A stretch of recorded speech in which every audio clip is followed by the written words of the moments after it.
Қаржылық есептер және болжамдар. Қаржылық есеп филиалы болып табылады. Бухгалтерлік есеп кәсіпкерлікке байланысты қаржылық операциялардың қысқаша мазмұны, талдауы және есептілігіне қатысты.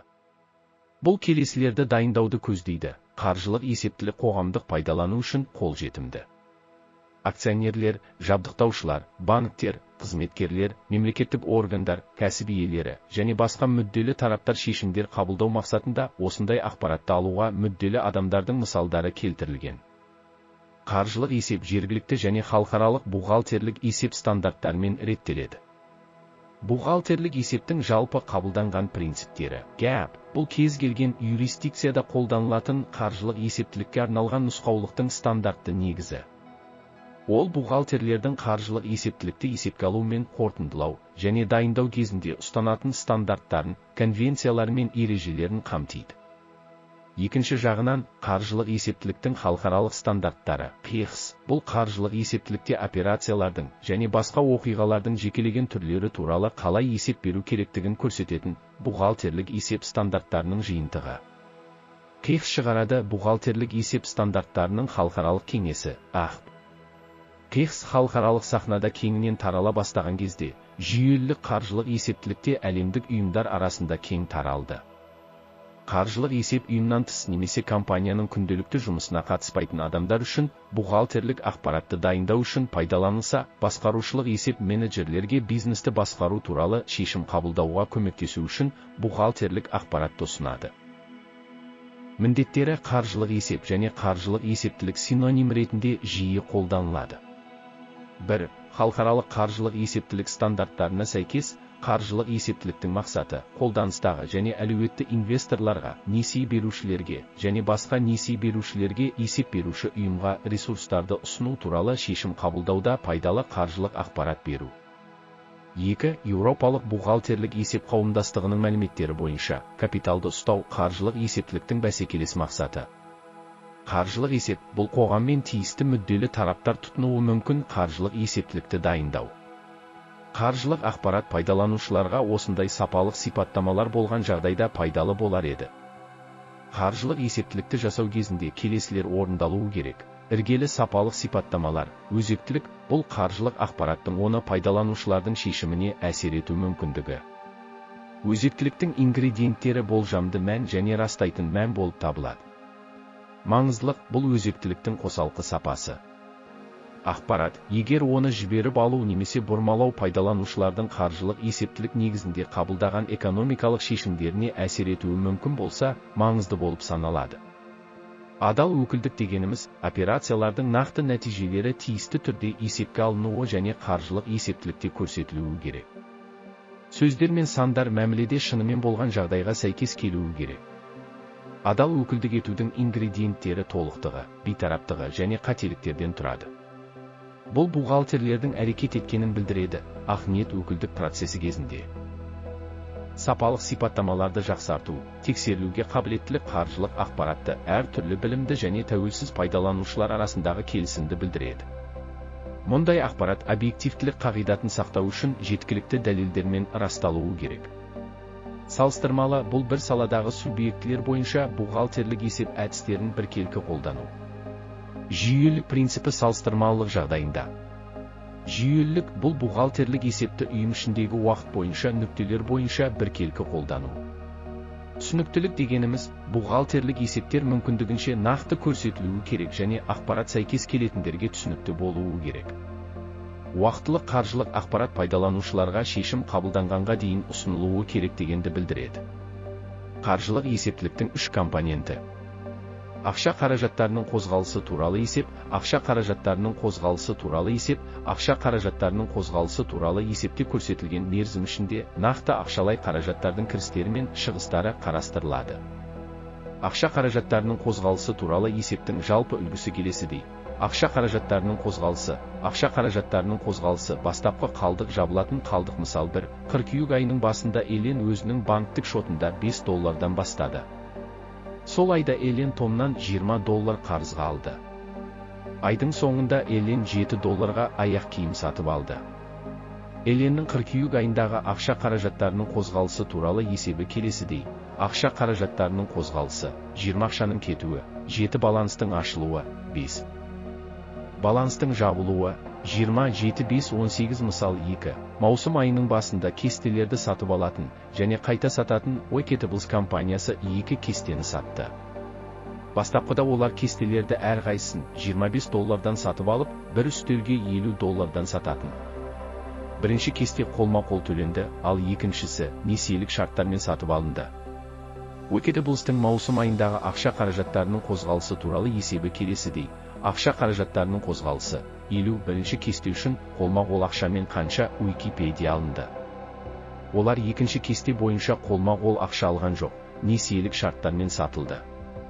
Ақшаның кетуі, 50, бастапқыда олар 2 кестені қаншаға сатып алды. Баланстың ашылуы, 0 баланстың жабылуы, 52-25-0-50-50 шынында да, Wikipedia үшін маусым айындағы ақша ағыны 50 емес, $0 құрайды. Маңызды, ақша қаражаттарының қозғалысы туралы есеп тек айырбастауды қарастырады, нақты қолма-қол ақша, және қарастырылып отырған адамның қарызын немесе қарызын ескермейді. Пайда немесе пайда туралы есеп компанияның құнының өзгеруін білдіреді. Шоттар белгіленген мерзімде, көбінесе бір қаржы жылы, және өткен кезеңдегі сол шоттардағы өзгерістерді салыстыралады. Барлық өзгерістер төменгі жолда келесідей қорытындыланады: таза кіріс, көбінесе кіріс нөлден аз болған кезде таза шығын ретінде көрсетіледі. Таза пайда немесе залал мыналармен анықталады: сату, кіріс. Сатылған өнімнің өзіндік құны сату, жалпы, әкімшілік шығыстар, СК, амортизация пайыздар мен салықтарға дейінгі кірістер, ЭБ, сыйақы және салық шығыстары пайда шығын. Қаржылық жағдай туралы есеп, баланс. Бухгалтерлік баланс, бұл фирманың қаржылық есебін көрсететін, қаржылық есептілік активтер, міндеттемелер және меншікті капитал, белгіленген мерзімде, әдетте қаржы жылының аяғында ілеспе кірістер мен шығыстар туралы есепте көрсетіледі. Жиынтық активтер әрқашан жиынтық міндеттемелер мен меншікті капиталға тең. Бұл мәлімдеме бухгалтерлік есептің негізгі теңдеуін жақсы көрсетеді. Активтер, міндеттемелер, меншікті капитал.